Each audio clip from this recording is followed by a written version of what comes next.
দীর্ঘদিন ধরে রাস্তা বেহাল, কয়েকদিনের বৃষ্টিতেই কাদায় কাদা। এ নিয়ে চন্দ্রকোনা গ্রামে বাড়ছে ক্ষোভ। ভোটের বাজারে রাস্তা সারানোর দাবিতে পড়ল পোস্টার।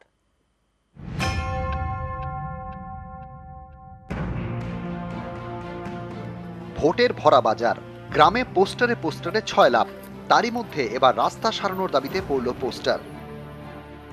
সাধারণ জনগণ আমরা এটাই বলতে চাই যে এই রাস্তা আমাদের খুবই প্রয়োজন। রাস্তা ছাড়া আমরা চলাচল করতে পারছি না।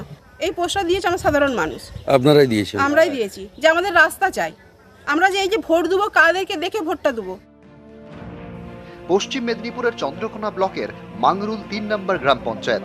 এখানকার বেটা গ্রামের রাস্তা বেহাল। অভিযোগ, এ রাস্তায় কোনোদিন পিচই পড়েনি, পুরোটাই মোরামের। বর্ষায় এ রাস্তায় দুর্ভোগ চরমে। কাঁচা রাস্তা কাদায় কাদা, যেমন হয়েছে কয়েকদিন আগের বৃষ্টিতে। এতে চরম সমস্যায় বেটা গ্রামের প্রায় ২০০ পরিবার। স্থানীয়দের অভিযোগ, প্রায় ১০ বছর এই রাস্তার সংস্কারই হয়নি। ভোট এলে গ্রামে বিভিন্ন রাজনৈতিক দল আসে, রাস্তা সারানোর আশ্বাস দেয়, তারপর যে যার নিজের রাস্তায় হাঁটেন। এবারও বেটা গ্রামে চলছে ভোট প্রচার। এরই মধ্যে রাস্তা সারানোর দাবিতে পোস্টার পড়েছে গ্রামে।